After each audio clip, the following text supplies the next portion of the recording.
नमस्ते दोस्तों।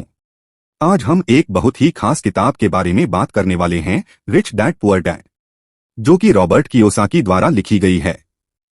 यह किताब हमें धनवान और गरीब पिता की विभिन्न दृष्टिकोणों को समझाती है और हमें आर्थिक स्वतंत्रता की दिशा में मार्गदर्शन करती है। इस किताब का पाठन आपको अपने वित्तीय जीवन में एक नई दृष्टिकोण प्रदान करेगा। हम सभी को इस किताब से कुछ सीखने की एक अनोखी अवसर मिलेगा। कियोसाकी की जो पहली सीख है वो ये है कि चुनौतियों चैलेंज से दूर नहीं भागना चाहिए, बल्कि उन्हें एक अवसर अपॉर्चुनिटी के रूप में देखना और बदलना चाहिए। मिडिल क्लास फैमिली शुरू से ही अपने बच्चों को सिखाते हैं कि ये चीज हम अफोर्ड नहीं कर सकते हैं, वो चीज हम अफोर्ड नहीं कर सकते हैं। लिहाजा बच्चों को बचपन से ही लगता है कि ऐसी बहुत सी चीजें हैं जो उनकी पहुंच से दूर हैं। वहीं रिच फैमिली में बच्चों को सिखाया जाता है कि अगर उनको महंगी चीज चाहिए तो वो उसे कैसे अफोर्ड कर सकते हैं। अगर आप खुद ही किसी चीज को बोलते हैं कि हम अफोर्ड नहीं कर सकते हैं तो आप उसकी संभावना खत्म कर देते हैं और उसके बारे में सोचना भी छोड़ देते हैं। वहीं जब आप ऐसा सोचते हैं कि मैं इसे कैसे अफोर्ड करूं, तो आपका दिमाग भी खुद को फोर्स करने लगता है, नए नए रास्ते खोजने लगता है। लिहाजा आप खुद के लिए वेल्थ भी क्रिएट कर पाते हैं। दो कमाने से ज्यादा नेटवर्थ कितनी है ये जरूरी। कियोसाकी बताते हैं उनके पिता भले ही पीएचडी थे, लेकिन मंथ एंड में उनके पास ज्यादा पैसे नहीं बचते थे। वहीं उनके दोस्त के पिता यानी रिच डैड हाई स्कूल तक पढ़े थे, लेकिन उनका सारा फोकस एसेट्स बनाने और एक्वायर करने पर होता था। उसकी वो सारी जानकारी रखते थे। जैसे मान लीजिए आप 1 लाख रुपए महीना कमाते हैं और 5,000 रुपए बचाते हैं। वहीं दूसरा 50,000 कमाता है लेकिन आय का 20 से 30% बचाता है और एसेट्स बनाता है। लॉन्ग टर्म में 50,000 कमाने वाले के पास वेल्थ ज्यादा होगा। मतलब कमाने इतना ही जरूरी है, बचत और उस बचत से वेल्थ क्रिएट करना। तीसरी बात ये किताब सिखाती है, रिस्क लेना जरूरी है।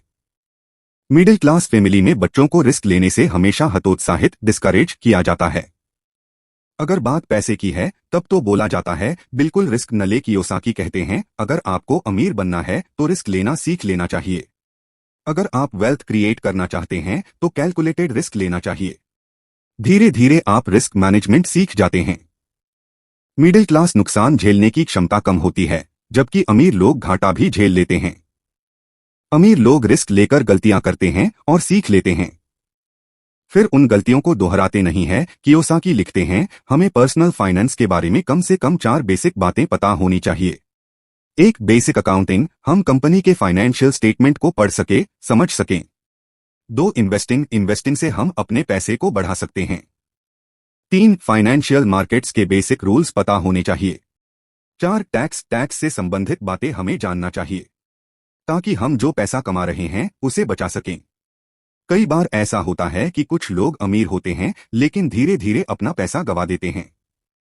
इसकी बड़ी वजह होती है फाइनेंशियल एजुकेशन की कमी। कियोसाकी कहते हैं कि आप पूरा जीवन दूसरे के लिए काम करके यानी नौकरी करके वेल्थ क्रिएट नहीं कर सकते।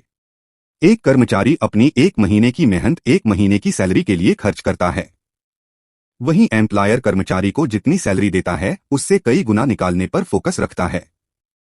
लिहाजा नौकरी में आदमी जो कमाता है वो उसकी असल वैल्यू से हमेशा कम होती है। जब आप अपना खुद का बिजनेस करते हैं या खुद के लिए काम करते हैं तो आपकी आय में दूसरे किसी का हिस्सा नहीं होता है।